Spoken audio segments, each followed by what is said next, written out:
Mbote, esengo ebele, yawe bakibino pe boa côté kuna. Le mamba match a été, mamba match et s'il a déjà mkoloana mamba match a été. To beta masolo ya bana kisasa.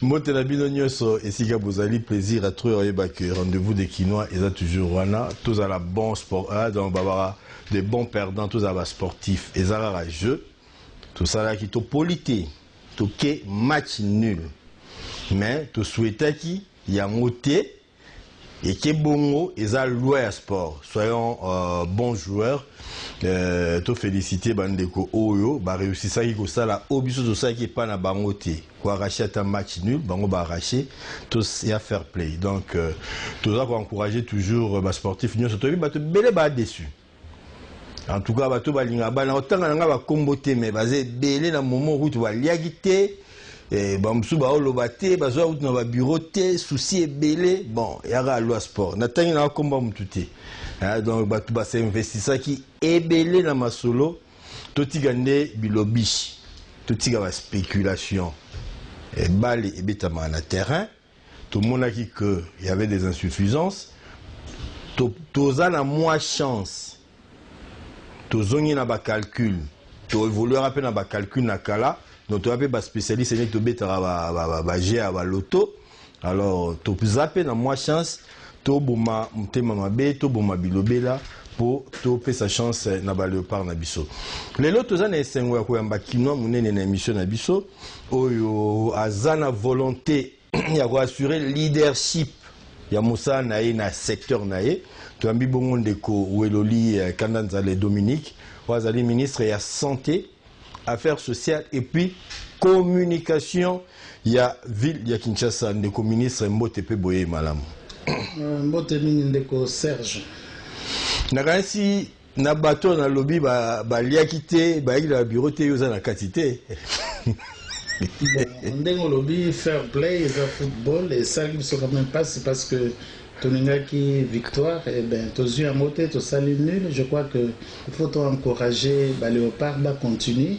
Peut-être que les choses peuvent s'améliorer plus tard. Hein. Au Viva qui en gros personnellement Ndengenini. Bon, disons que na Ndenge Betamaki, les débuts, en tout cas Tozaraki na liesa, to sepelaki mingi. Tu souhaites que Léopard Bassan Makassi pour sauvegarder Victoire Wana. Malheureusement, Tunisien remonter vite et jusque égaliser. C'était un peu triste pour nous, mais bon, c'est la loi du foot. Hein. Il y a soit la victoire, soit la défaite, soit nul. Oui, Salamaki est nul. Mais encourageons les enfants, ils peuvent toujours aller de l'avant. Vraiment, mais Nalina salué, mobilisation, participation, stade, rarement stade des martyrs et Tonda, Nenge et Tonda qui ont un coup de chapeau, Naba Kinois pour la participation, pour Boyoka qui va autorité Nabino Basenga Boya. Bolakisi qui boza même na besoin d'appel na bangoté parce que Bisso Nabino toujours participé, na bango, passion pour na Congo, passion pour tout ce qui touche au Congo, autour occupe national. Religieux athées, partis politiques athées, et Biko les alités, Bissonio Sotoza Congo. En tout cas, le seul gagnant, il y a rencontre Anna, et ça public. En tout cas, moi personnellement, Nalela qui participation à Makassi. Le Lopé, le 7, il y a 20e anniversaire, il y a Liwaya Maréchal Mobutu, deuxième président. Il y a Mbokanabiso, République démocratique du Congo. Devoir de mémoire. Congo Web Télévision est proposé élément Oyo, Total à Bongo, Tokota l'émission Nabiso. Moi, pour Mobutu, je peux garder comme souvenir seulement l'unité nationale, comme gage de ce qu'il nous a laissé. Il a voulu que nous puissions être unis, qu'il n'y ait pas le tribalisme, le népotisme. Sous son régime, vraiment, il avait l'unité. On avait 11 provinces et toutes les provinces s'étaient réunies. Mais actuellement, vraiment, c'est la guerre dans toutes les provinces. Le souvenir de Mobutu, je peux me rappeler. Il y a le stade des martyrs. Il y a le palais du peuple. Il y a la cité de Kinkole. Et il y a les Sozacom. Et il y a aussi l'hôtel du fleuve. J'ai pu faire les études avec la bourse de l'État, ce qui n'existe plus aujourd'hui. C'est un mois, même s'il avait ses défauts, il y avait quand même... Moins de 12 ans que j'étais. J'ai quelque chose de bon pour lui, vraiment, que j'ai gardé. Des fois, lorsque je passe pour la commune de Maluku, je vois la commune de Sélé, voire même des camps qu'il a construits, vraiment, ça me marque. Vous êtes un monsieur qu'on appelait dictateur, mais lui, il était différent de sa politique. Je garde le souvenir d'un monsieur dictateur, mais qui avait la volonté d'aider son pays. Je n'ai pas vraiment de souvenirs, trop de souvenirs sur lui, parce que j'étais encore gamine. Je n'ai pas de souvenirs, c'est que je sais qu'il était un dictateur, et puis je n'ai pas de souvenirs. On a un souvenir moko. Tout comme le soleil s'élève, avec éclat chaque matin. Nous avons chaque fois avant information les cas. Nous avons une émission à Bisso, peut-être un mot, les Congolais se souviennent. 20 ans après, les Congolais se souviennent. C'est vraiment devoir des mémoires, ça fait partie intégrante de notre histoire. Il faut tout mettre un mot pour permettre Bisso pour éviter peut-être une erreur qui soit passée et puis pour consolider qui autre quoi je suis congolais, j'ai connu le président Mobutu. Azalaki moto n'a pas faiblesse, pe n'a pas force. Mais nazo retenir mingi na ye combat pour l'unité nationale. En tout cas, zaki cheval de bataille et puis à côté de son akati ya authenticité pour tout préserver ma valeur aux Israéliens congolais. Bon, les alliés quelques makambo ngana kokaki pour retenir pour naïe. Bon, 20 ans après, je crois que Mobutu a fait son temps. Écoute plus souvent les choses que les êtres. Il disait Birago Diop, donc on y matait que 20 ans et cookie. 20 ans et cookie. Donc, tout ça, leçon à Kozoa, mais après, qui il faut consolider. Le Congo, il va se développer, potentialité, capacité, force, en évitant peut-être les erreurs du passé.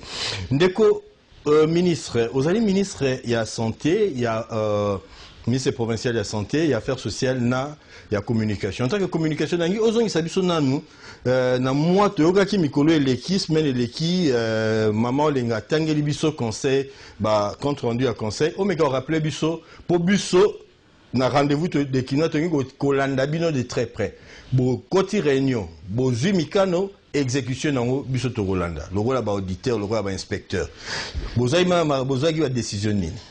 Merci beaucoup Ndeko Serge. Na conseil de ministre ezaki le 29 août 2017. Conseil de ministre Zouaki a talaki mwa makambo ebele o etali ville ya Kinshasa mingi point ya liboso tolobelaki o etali Faikin, c'est-à-dire foire agricole internationale à Kinshasa o esalamaki du 18 au 27 août na site ya Académie de Beaux-Arts.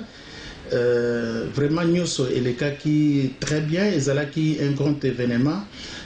Sur initiative ya Emoko, gouverneur et la ville ya Kinshasa, André Kimbuta, mise en œuvre et pesamaki na ndeko collègue nangai Magloire Kabemba, oyo akumbelaki masolango kitoko, sous le patronage bien sûr il y a président de la République Joseph Kabila Kabange. Nyo se le kamaki bien à lobby parce que tozalaki même nakati kuna na forum munene.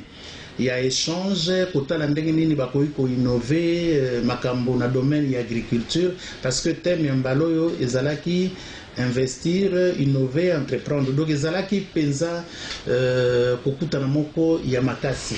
Yango il fallait balobelango to sepelaki mingi komona te président de la République ye moko lisusu a pesaki ferme na ye yaki wana babenga ngo espoir oyo etalisaki ba misala minene oyo ezali kosa ngulu 400 kg. Voilà, en tout cas bato mingi bazalaki ya kokamwa esengo ezalaki te bakino sana bakino bayaki ebele pona koluka koyeba ndenge nini parce que oyebi que pour que mboke kende liboso esengeli penza bato bayeba kosala mosala ya bilanga ya mabele concurrent hein, oui. on va vers le progrès. Balobi, concurrence déloyale, Bobomi Fikin. Bobomi va kermesse Nyosoana, le rôle est acquis au patronage à président, idée à gouverneur, piloté par gouvernement provincial à travers ministre Magloire Kabemba. Bengi Sikoutou, ministre Moussou intérieur Baye, Bobomi Foire. Non, concurrence déloyale des ministres. Bizalelini Niwana Bino Bouzana. Foire, et ça là plus de 30 jours, hein, peut-être.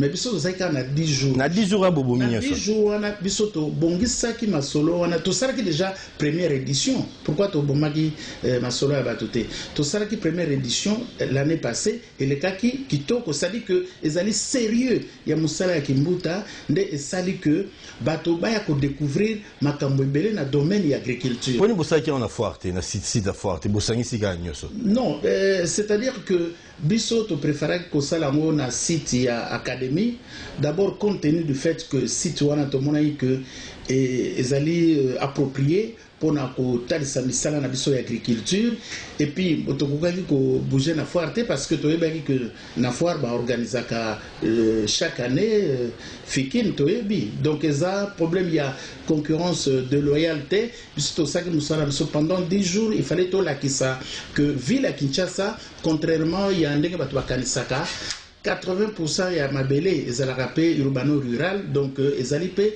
ville moko à vocation agricole nakanisi ministre Kabemba asalaki une très belle démonstration pour nous. Donc balobi batu nyonso bayekuna ba orchestre nyonso bayekuna bana nyonso bakekuna bisengo nyonso ekena agricole mais ba orchestre nyonso ko beta mukolo moko te soki Zaiko abeta kiwana ezape na ba orchestre mse ko beta place mususu soki wera abeta kiwana ezape na ba orchestre mse ko beta bepai mususu non le problème on a ezapeza yango te donc tokoki koluka makambo ya mike oyo ezongisaka biso nsima na bilobela oyo ezanga ntina eza te biso tosali foire agricole internationale eza eloko oyo etikali na kati ya mboka mpona koencourage mosala ya bilanga tokoki te lelo tozwaka kaka biloko ezowuta epai na bapaya même babiloko ya mike batomate non esengeli biso moko toyebana kolona tala ntina oyo tomonaki ke epai na biso bilanga ezali priorité de priorité ebe tozolakisa yango na kati na misala. Alors balobi bozala bino mpe kaka fikini bobongisa yango ne bozoorganize bien bozwa mpe fikini boorganize yango. Bon, eza yom to lobi obe balobi Kinshasa kaka bato to sala ngo kitoko na ebite balobi bozwango mpe kaka bobongisa yango. Non, biso tokoki kozwa yango boye te biso tozosala foire agricole internationale de Kinshasa pour to échanger na tina ya ko développer bilanga tozali tosuki wana. Voilà, tu fais simbote na la fierté de Kinshasa quoi donc 4 étoiles, hein? Donc vieux golf et Sigazali. Wana ezali point liboso. Voilà. Alors, le point mi balé, ezali problème d'éducation. Tolobaki mingi na tina la rentrée scolaire. Gouverneur de la ville à Kinshasa na conseil de ministre bamona qui est le 4 ndenge elobamaki ezali yango date officielle pour na kozonga et nakanisi bomona ki mama Olenga ministre éducation atambola ki na bekole ebele oyo bana bazongaki mais mingi gouverneur de la ville à Kinshasa alingaki kopesa félicitations na ba enseignants parce que musala bazo kosala eza musala o babengaka penza ya sacrifice ya pasi mais bandima yango alors asepelaki mingi komona ete bango bazwaki conscience mpona kozonga mpona koteya bana parce que musala baza kosala ya kopesa bana mayele ezali likambo ya munene yango na apesaki bango merci mingi apesaki mpe baboti merci parce que bayebaki na kotinda bana na bango na classe ya moto ya gouverneur alobaki na kati ya conseil de ministre wana alobi ete esengeli na ba gestionnaire école na mois mobimbo ya septembre tozali bameka kobengana ata mwana moko te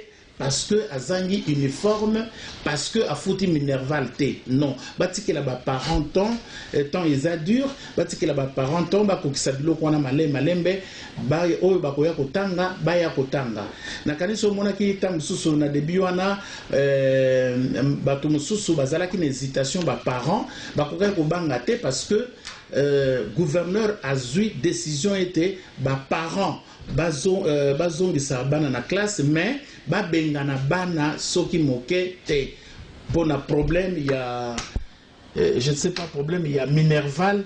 Oui. Oui, oui. Le ministre, on a besoin de cela Maloba tout à l'heure, mais tout sur le AP, parents, batinda bana futa, même sur la foutité. Bon, na pe chose ngi selo na Maloba, mais na opia na question na simapona obungi sa ba fila ba idée na. OK, wana zaki li kambo ya mibale. Na kansi ya misato ezalaki makambo ya travaux publics. Gouvernement ya ville ya Kinshasa etalaki makambo oyo ya nzela ya poids lourd. Omoni na cadre ya coopération RDC Japon nzela wana batonga yango bafungola yango.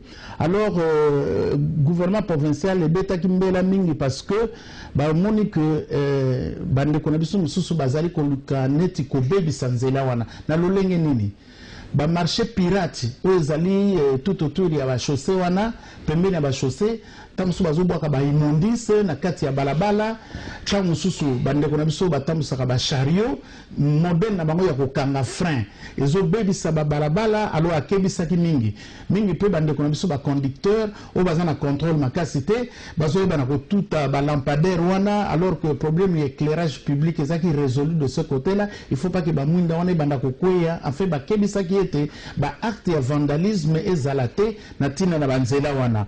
Toujours la travaux publics, Conseil de ministres a annoncé que na mikolo ezali koya bakosala projet moko ya monene ya élaboration ya plan directeur ya ba transport ndenge nini na banzela ba véhicule ba transport en commun ekoki kotambola ya motu ezali que ba yebisi ete na mikolo ezali koya ezali na banzela ba veni oyo bakotia ndenge tolobaka na lingala Prince Macadam Butine banzela ngo yebani misale kosalama na avenue Bianda na Mongafula, avenue Kwilu na Makala, avenue Biangala na Lemba pe avenue Croix-Rouge waneza disons volé à Liboso tompe l'eau à Liboso oya mibale ekosalama na Kisenso na avenue Renaissance waneza li makambo tolobaki na tina ya ba travaux publics pe tolobaki le sous makambo ya finance na kanisi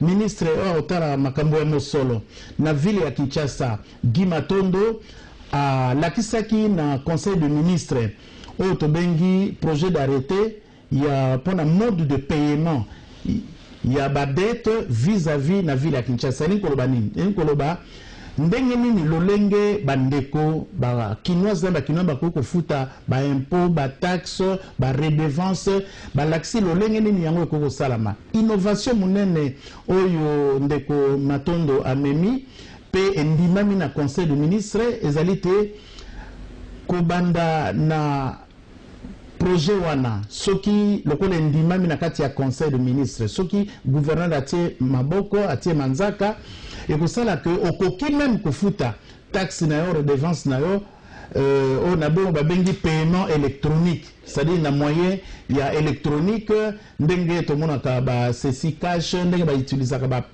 ba portable ba téléphone portable okoki à partir ya ndako na yo o salipe paiement donc ba mécanisme nyoso wana et saliete et loko wana ezala penza innovation et susu ya suka tolobaki makambo ya environnement parce que tomona ki ete ndenge lolenge ezali kosala masikoyo il fallait ko réfléchir pour na kobakisa yango kalate bazo lancer otozo benga plan locaux d'assainissement c'est-à-dire bamona ki ete esengeli ba créer ba comité locaux d'assainissement dans ba commune pour que la commune soit vraiment prise de conscience il y a problème d'assainissement baye bakana ndenge nini bakoki ko collecter ba déchets wana pour bakenda ko tiango le sika esengeli donc ba commune vraiment bakozala sensibiliser na kasi ezana 6 communes pilotes o musala wana ezobanda na mikolo ezali koya mais mingi lisusu innovation ezalité na mikolo bekoya bandeko bakomona surtout ba personne morale même ba personne physique ba tindela bango bazobenga babac ba sachet poubelle, ba sachet poubelle ou ba sac poubelle pour ainsi le dire, sac poubelle, ba sac poubelle wana ekozala na instapillé aussi na logo ya ville. Bakotia yango na kati ya bisika pour ete batu bayebaka déjà à partir ya ba ménage na bango, à partir ya ba bisika bazosala misala bayebaka kokabula ba déchets babengaka biodégradable etc. Donc ezali likanisi moko ya motuya, mais esengeli su baninga bayeba ete ezali na bandeko ebele baloba bayokaka te baza kobwaka matiti na ba terrasse ndenge tolobaka na ba caniveau bazobwaka yango na ba bibale ba rivière. Alors gouvernement ya ville ya Kinshasa alobi mbalo a lancé brigade auto babengi brigade verte, eza la police d'intervention rapide. Bango bakoyeba na kolandela bandeko nyonso oyo bazali kosala mbeba na oyo etali assainissement, parce que loi elobi ete esengeli na congolais moko te ayeba na kosala oyo babengaka décharge pirate. Alors brigade verte ekosala musala na yango ndenge elongo bani bokomona bango bokoyeba bango na ndenge ya bateni na bango oyo ebongisami mpona yango. Nakanisi wana ezalaki mwa résumé ya maye elobamaki na conseil de ministre le 29 août 2017. Tokangi nyoso wana olobi natikeli ngonga o meka kozongela ngo o expliquer na bakinese bakino parce que wana ezali ba mikano o ezwami ba décision ezwami na gouvernement provincial na biso ya Kinshasa. Tozui rentrer ba maître ba enseignant ba menasaki la citoyen messieurs que batala situation na bango. Maintenant gouvernement provincial le lobby que ba bengana banate ata ba futite ata bazana uniformité.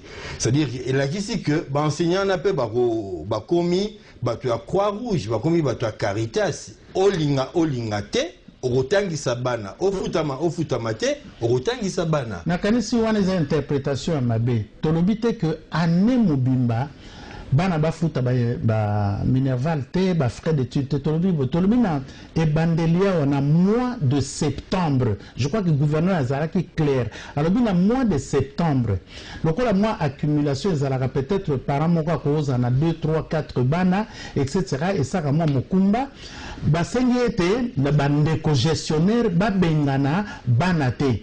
Ba oyo bazali kofuta bafuta, mais ba oyo bazali komilengela bazuna no mosolote bango pe bandima bango baya kotanga pour que bafutaka muke muto mosusu azui mbongo ya minerval, azui frais d'études, mais azui uniforme ya mwana te. Bon, mwana a se sentir gêné te que na te classe te parce que nazui uniforme te parce que bako bengana te na mois de septembre ti ya mwe kosila. Omoni ndenge ezali elingi koloba te que bako futa te. Non, je crois que ezali ba droit na ba devoir ya ba parents, mais esengeli l'État atala ndenge pe makambongo zali kokende gouverneur ya ville ya Kinshasa boyebi azalaka un moko très social na cadre wana nde asengaki na ba gestionnaire ya l'école ba chef d'établissement ba bengana bana te na mois de septembre. Tango tokokoma bafutaka muke tango tokokoma na ba octobre etc. mingi kozala déjà basi bafuti et puis bafutaka malembe voilà. Ndeko loli proposa molakisia na niveau à l'école na supérieur.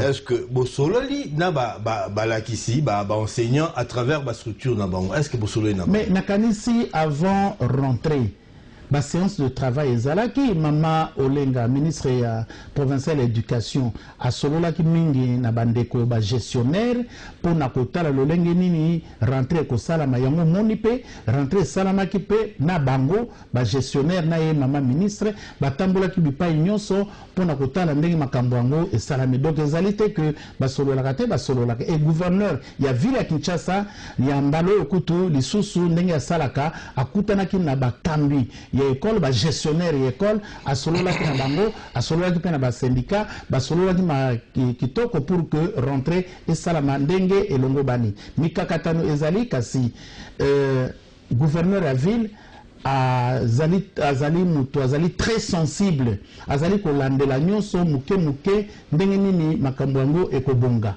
Mais dans l'entretemps tokoki ko sacrifier bana na biso te, yango asololaki na bango pe tozali kopesa merci na bandeko ba gestionnaire na bandeko nyonso oyo bakutanaki na gouverneur ndenge bango bandimaki penza ete bazonga pe bazongisa bana ya classe pe salamaki bongo. Et Michel Lelo, et donc il y a la vérité. Numéro Ezawana Nase, Bo Tinda, mi Tunana Binon, de co-ministre, a représenté le gouvernement provincial, Azana a répondu. Toba plan directeur. Batouazo Lela, il y a le secteur de transport, Banzela et Koufi, Banzela et Baby. Tomoni, moi, intention. Bianda, Kouilou, Bianga, Croix-Rouge et puis Renaissance. Bon, Wezali, pour la oui, bon, évidemment, il y a le baboye.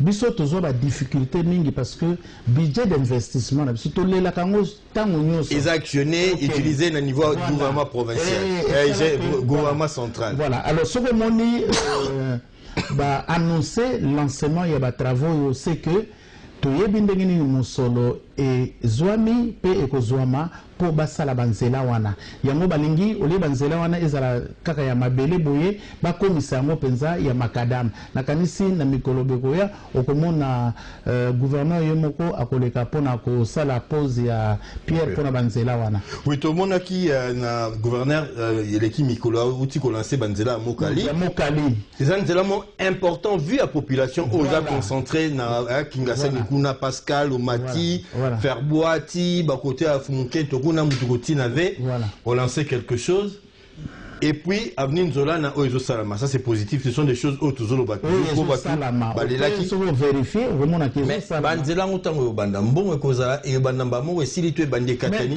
mbula pezo ya biso tolobi boyi tozo sala banzela mais banzela wana to sala kango na mbongo ya ba taxe ya ba redevance ya ba impôt oyo bana ya Kinshasa esengeli bafuta parce que ceux qui bango baza ko futa te ndenge tokoyi bana kosala misala wana na sina yebisa yo ndeko Serge Mukomso tozalaki awa mpona kosala kaka 1 km ya route soki totali vraiment na ndenge ya standard européen partout ezalaka combien 1 million. 1 million de dollars. 1 kilomètre. On a 1 kilomètre.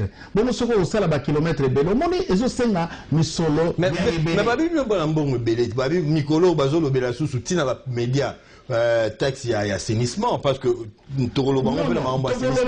Babi bon aux côtés de non. Biso tozako s'organiser pour que tout bana ko récolter taxe et assainissement na auto benga FONAC, c'est-à-dire Fonds d'assainissement de Kinshasa. Ils allaient tiama en œuvre pour le moment pour que et récolter bambongoana. Mais au zolo babato belé au moni ba polluaka environnement na biso. Ba futa kambongo ngo apobi d'abord ils allaient ko futa na niveau ya gouvernement central. Siko kaka to bundi nde bazongiseli biso yango il faut to banda kofuta mais nani yango asa futi mutu mo wa olobaki asa futi na mte nanda bo futi na homme de communiste zo beza so mutu mo wa futi te tozana ba problème même impôt balbaka impôt foncier to sala de sorte que ba futaka forfait moko net na ba commune périphérique ba futaka lolenge ba 5000 francs congolais. Mais on a pona mbula mobimba on a peu bandeko bazali kofuta te ezali kamoko ya pasi pona biso parce que effort toza ko sala peut te bandeko ba koma na culture wana fiscale na ba comité mais to kolemba te toza ko belela ko sensibiliser ba ete mboka nyuso etongamaka soki population azali ko contribuer na nzela ya mosolo yango omoni tozali ko belela tango nyonso ete bakinois na bakinois ba ko participer na gestion ya ville na bango à travers contribution na bango na nzela ya ba impôt kofuta ba taxe na ba redevance voilà parce que balobi kofuta c'est une chose mais ekendawa puis ils arrangeraient nini mais nakanisi soki total malamu ngala lobaka ngo toujours mbongo wana egeramaka kitoko très kitoko parce que mbongo esengelaki kutu tozwa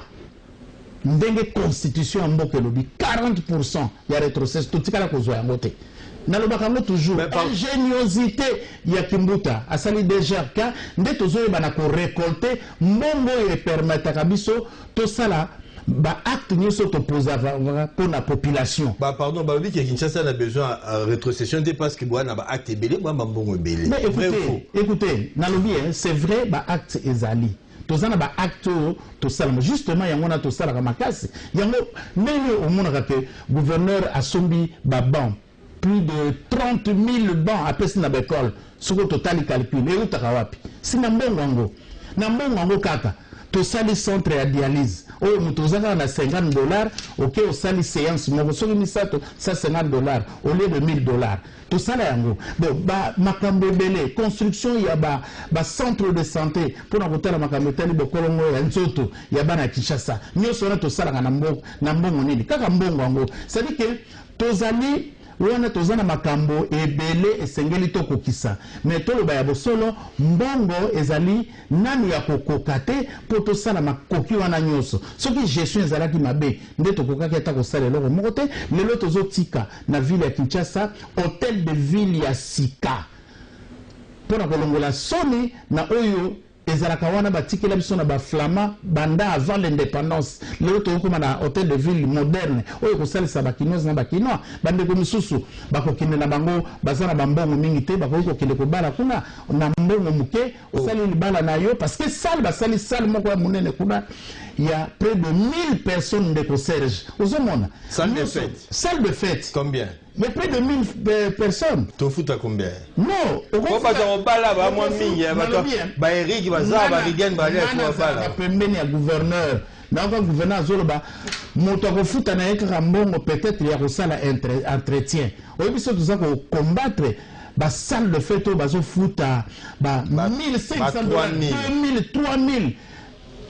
Na mbongo nini o bana Kinshasa esengeli ba mona pasi ya ndengo wana. Yango moni tozo sala oyo tokoki kosala okoko ozala na mbongo muke peut-être $100, 150, 200 ofuti po basala ba entretien yo osali makambo na yo libala na yo kitoko. Ndeko Weloli Kandanzale, ministre ya santé, ministre provincial ya santé.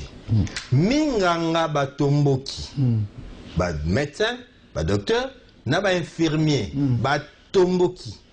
Ville à Kinshasa et Salinini en direction à Minganganaï pour Batou, santé à Batou, ndeko ministre Tayo Moko. Ville à Kinshasa et Salinini, Ville à Kinshasa ça a toujours plaidoyer. Et ba Minganga bae biango utakala. Nakanisi mbala mususu eleki ba médecin bazalaka na grève, gouverneur ya Ville à Kinshasa André Kimbuta a s'impliqué qui personnellement na yango et bazwa ki gain de cause. Même na mbala oyo gouverneur est très sensible. Azali ko lambela point moko na moko po ete kimia ezonga na kati ya ba hôpitaux pe bandeko na biso o bazali kosenga ba droit na bango eza légitime ete masolo ekende nyonso liboso na gouvernement ya république pour que solution esalama. Ngai moko ministre santé solo na nani ngai moko nazwaki initiative ya kobenga bandeko ya syndicat ya ville ya Kinshasa tobenga Sinamed bayaki na bureau to solola ki kitoko bapesaki makanisi na bango ngape na talisaki bango souci pe préoccupation ya gouverneur ya ville ya Kinshasa pe na lobaki ete lokola momesano basengaki ete asala plaidoyer gouverneur aza ko continuer ko sala plaidoyer pe ete ba solution e zwama na oyo etali bosenga na bango nakanisi oyo biso tokoki kosala na ville ya Kinshasa tokoki kosala parce que biso ezali na mawa komona ete bakinoise na bakinois bakufa parce que minganga bazali kosala musala te ekoki kosepelisa biso te bazali na badroit na bango bazali kosenga biso mpe tozali koaccompagner bango po ete ba solution est mon na masolo na bango na gouvernement de la République. Oui, moi reprise des ali boyo kanizali mais ça ba infirmer siko na tour na bango de bazo radicaliser. Baza pena ba structure na bango de ko ministre oro kanisi ko so na ba structure ba ndeko infirmier ti ba papa na ba mama. Na kanisi biso to zali osima na bango. Dernièrement na uta iko yamba ordre des infirmiers parce que yango pendima ki ordonnance la bango ici salama na yambaki bango na sololaki na bango na kasi bango pe bazako s'organiser pour que musala na bango ekende liboso toko sepela te ete ba médecin kaka basala ba infirmier basala te parce que musala na bango esala makana synergie bango nyonso basalaka elongo ata aide soignante azali nécessaire na kati hôpital ata papa ya telemi na porte pour na kokotisa bato azali important donc l'essentiel est que les secteurs puissent marcher nakanisi tokoki ko arrêter dialogue te na solo esengeli e continuer bandeko na biso pe esengeli batala ndenge mboka ezali ba difficulté pe koki kozala nyonso ne kosala ete boyokani ezala pour que mansoma kende liboso. Ndeko ministre, est-ce que vous êtes capable de mega ko évaluer ba dégâts au grève à médecin et causé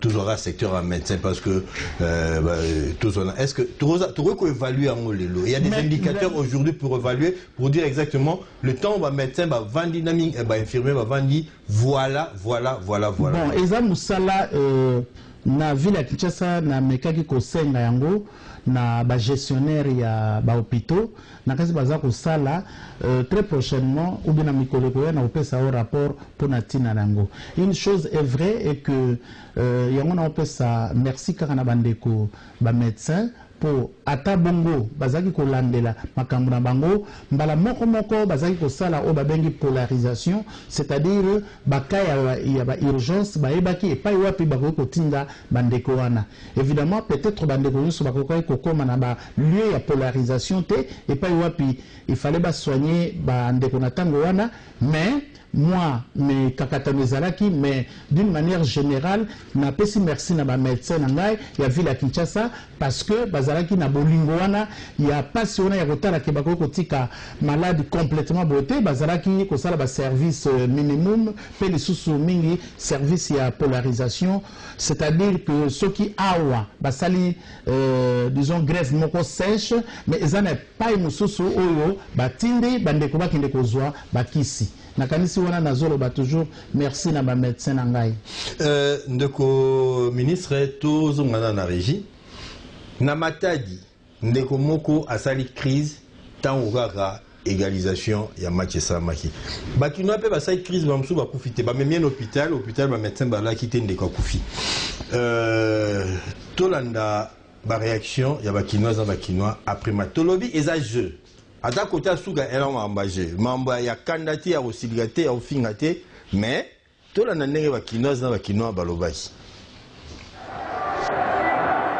Les léopards de la République démocratique du Congo se sont neutralisés le mardi 5 septembre avec les aigles de Carthage de la Tunisie dans le cadre de la 4e journée du groupe A des éliminatoires de la Coupe du Monde Russie 2018. Les Congolais ont débuté la rencontre avec une pression haute dans les camps tunisiens. Cette entame du match va payer à la 9e minute sur un coup franc. Chancel Mbemba, capitaine du jour, ouvre le score. Le stade des Martyrs exulte.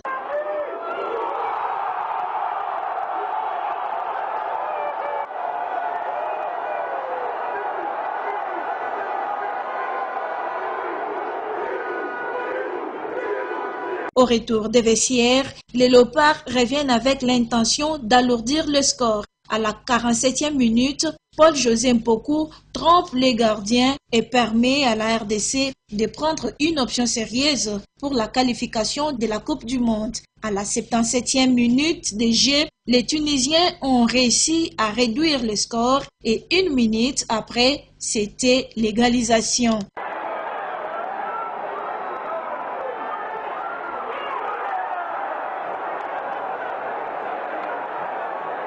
À la conférence de presse d'après-match, Florent Ibenge, sélectionneur de la RDC, reconnaît qu'avec cette défaite, les léopards n'ont plus leur destin en main. Vu qu'on avait reculé juste avant ça, on avait beaucoup reculé, on avait laissé la balle aux Tunisiens.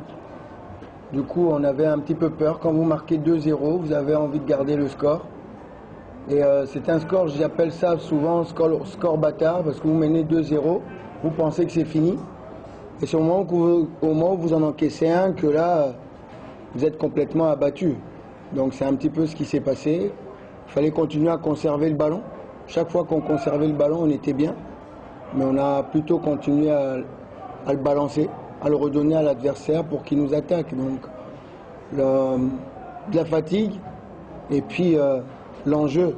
Je pense qu'on était déjà, on s'est vu déjà arriver et on a laissé revenir cette équipe tunisienne. C'est vraiment dommage parce qu'on avait fait l'essentiel. On avait repris notre destin en main pendant 75 minutes après, à peu près. Et puis on l'a laissé filer. Donc on est fautif. Mes félicitations pour tout le monde parce que nos amis congolais aussi, ils ont fait un grand match. Comme je l'ai dit hier dans la conférence de presse, nous partions à 50-50, chacun de son côté, le même pourcentage pour les deux, malgré notre petit avantage de 2-1 du match du vendredi, mais ça ne valait rien dire. Il fallait conformer notre victoire.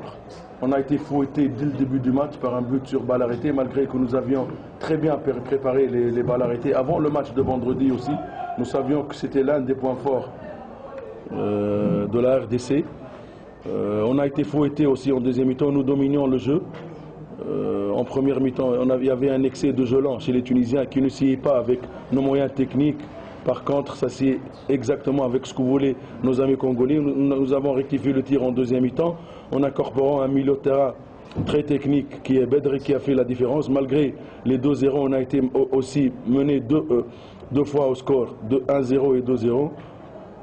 Nous avons revenu au score et nous aurions pu le mener aussi en fin de rencontre. Et à la fin de ce match qui a opposé les Léopards de la RDC et les Aigles des Carthage de la Tunisie, quelques supporters ont réagi. Tobeti quand même, malgré la dernière minute, on négligé. Bon, tout ça, les débuts partout. Faut tout ça, les frères, on a des matchs au Tikali, il y a Guinée, il y a Maroc. Guinée, Tobetane, tout ça, les mêmes erreurs. Maroc, Tobetane, dans le terrain net. Faut qu'on tient vraiment, bon, c'est moi tactique, milieu du terrain, et ça l'a bien vraiment. Pas si pour la Rolobamère, et ça, football, tout peut arriver. On a tout donné, mais ils ont fait du monde qui est dédé, courage, caca. Donc c'est penser à autre chose. On est très désolé. On est très désolé. Le comportement de l'eau marqué. Les amis ont de s'épélité. Comment est-il que nos joueurs bêtent bien, même que nos matchs sont des matchs à faveur de la gagner. Mais le moment où il y a dernière minute, dans 10 minutes, début, donc tout le monde est en train de rater. Tu as les cas, ma chance, moi, ils sont sous-terre, ils sont désespérés, ils ont mené 2-0. Comment est-il possible? Moi, ils ont vraiment des chances, tu as les cas, problème, chance, ils ont moi, sous-terre. Il faut noter qu'avec ces scores, les Congolais sont obligés de gagner les 2 matchs et espérer une défaite tunisienne. On comprend maintenant que le match est sili, mais Batbao Bimati. Batbao Vandi. Bamsou Nanda Balalite. Bamsou Balalina Bilamba Basapat. Bamsou Bazoa la bureauté. Donc, oui, Mba Kofi Olomide des chocs. Choc à Makasi. Il faut ton Dimayango pour te passer à autre chose. Donc, vraiment, Kota Souka te rappeler Mamto Baki, Eza, Gisano, Eza jeu. Alors, Toboaka, Nebalobaka, le bébé et l'eau de bain, thé. Donc, au moins, tu boire maï et à salité, tu regarder moi, c'est-à-dire tu regarder tu beau sanaté au nyoto, entraîneur au moulumba au boité, ça fait partie à jeu. Les Arabes, bon, on a habité au Lobagi déjà de vos ministres, ceux qui ne serait-ce que quoi remonter moral pour Batumsou Tissiko, va s'en sortir, ils n'en reviennent pas pour Batumsou. Non, je crois que Nénoté Koloba, Seigneur Toueba qui est à jeu à football, c'est vrai que ça n'est pas si, parce que Tolinga Kibisonyoso et que le Léopard a gagné. Mais Salami Bongote, et score Ezara toujours, mais ça. Soit nul, soit victoire, soit alors Ezali perdre. Nakao to sali nul, mais et permettre de sauter tout totaliser bas point n'engé. Mais la compétition continue, nous devons continuer à nous battre. Baza ba Léopard, ba bundaka tina suka ndeto ko ba soki bisote ba to les coupes du monde dango soki oza ba to.